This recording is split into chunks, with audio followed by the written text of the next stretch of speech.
Yo, this is Domo Genesis, aka Suave, and you are watching Hotnewhiphop.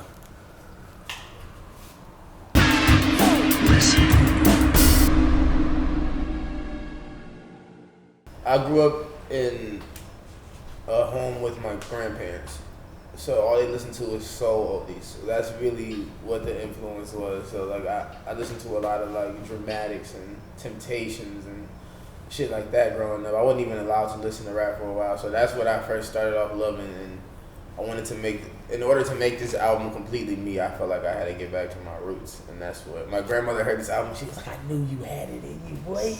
I was like, "Yeah, I got it, grandma." A lot, like all the classic oldies, like, you know what I'm saying, from Otis Redding to Al Green, and you know what I'm saying, all those type of things. That's just so much shit. Like, my favorite old school song probably is Me and Mrs. Jones by Billy Paul. That's my joint. Me and Mrs. Jones. I love that song. My immediate family, like my grandmother has 6 children and 14 grandchildren. So my immediate family that I see every day is massive.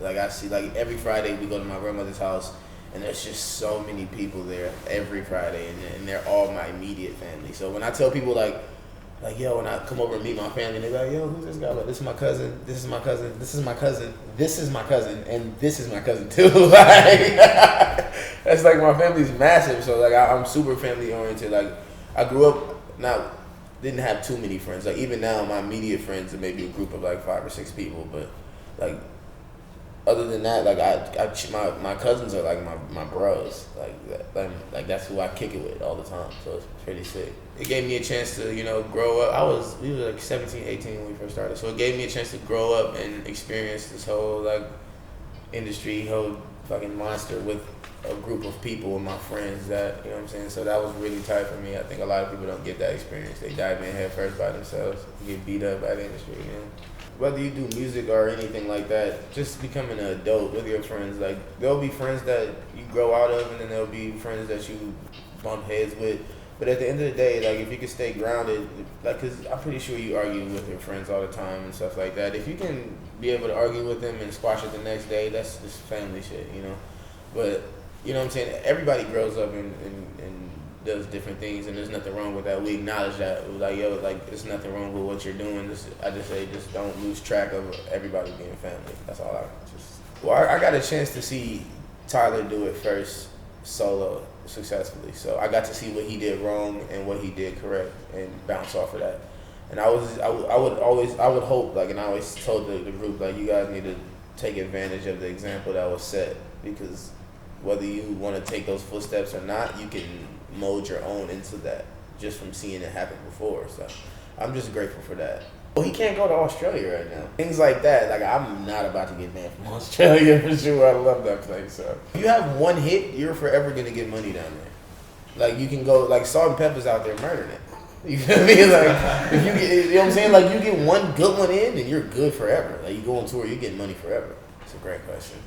I would probably say like something like Japan or Paris, because I never thought I was gonna go there in my life. So that's like just some shit. When I went there, I was like, whoa, I'm really out here right now. One part of Paris is really nice, and everything else is like, whoa, it's really crazy. Like, it's a hood out there. It's hood. I think my homie went out there.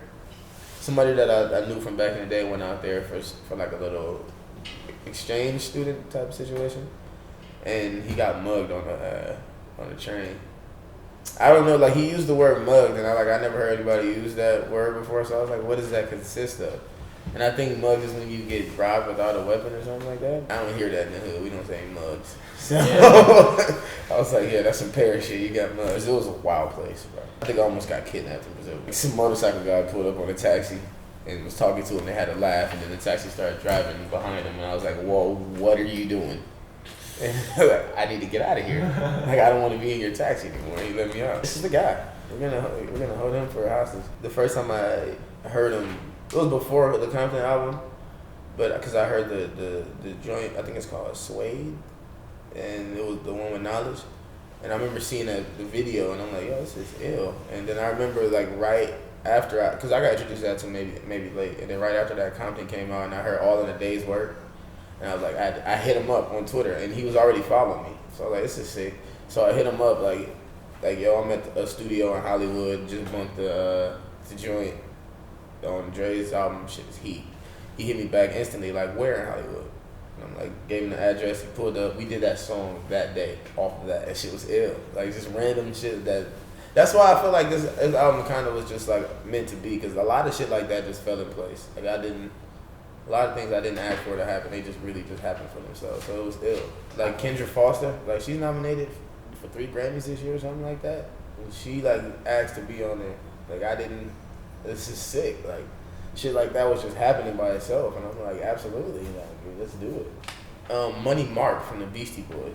He played keys on a lot of the shit. And I was like, because he's friends with my engineer. And I told my engineer, like, I wanted some live band type of situation going on.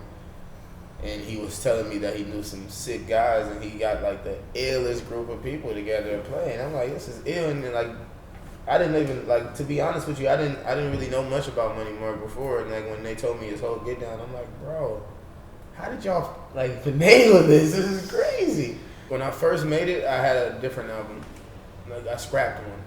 I started and I was 6 songs deep, and I scrapped it because it was just straight bottom nose rap. It wasn't really focused on the subject.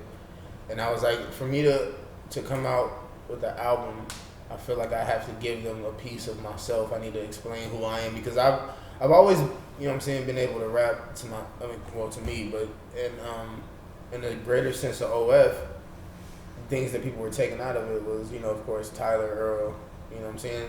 And I was like, I'm tired of that norm. Like, you know what I'm saying? I need to put myself and what my beliefs are and how I feel on display. So this is what all that came from. It's just, I just wanted to, you know what I'm saying? I feel like after one listen to that, you'll at least know a little bit more about who I am. I always tell my family, I tell like, everyone that I'm around, like, if this, you know what I'm saying, takes off and things change, I don't want you guys to change. Like, because I'm going to have to deal with that with my friends, with outside people and all of that shit. If you guys can stay grounded with me as my family and the people that I love, like, then that's going to help me not become some superstar dude, because I'm not comfortable with that. Like my aunt the other day was telling me, like, you're not going to be able to go to the swap meet and get pro clubs no more. And like, I almost cried. I'm like, why? Like, you know what I'm saying? Like, I don't want to stop doing that. Like, I seen Louis C.K. stand up, and one of the tightest things is that he walks through the front door. Like, he walks up, shakes hands, and goes through the front door and walks to the stage. That's ill. I want to be like that. You know what I'm saying? Like, that's tight to me. Like, when Kanye's case, like, he's always been a megastar to me. He always wanted to be that megastar, so I don't even judge him in that scope. Like, he's said it from the beginning, like, he wants to be the hugest star of all time. And I love Kanye West. He's funny to me. I wish he wasn't on Twitter so much, though. But he's hilarious, though. When he did the dead mouse shit, that shit was funny.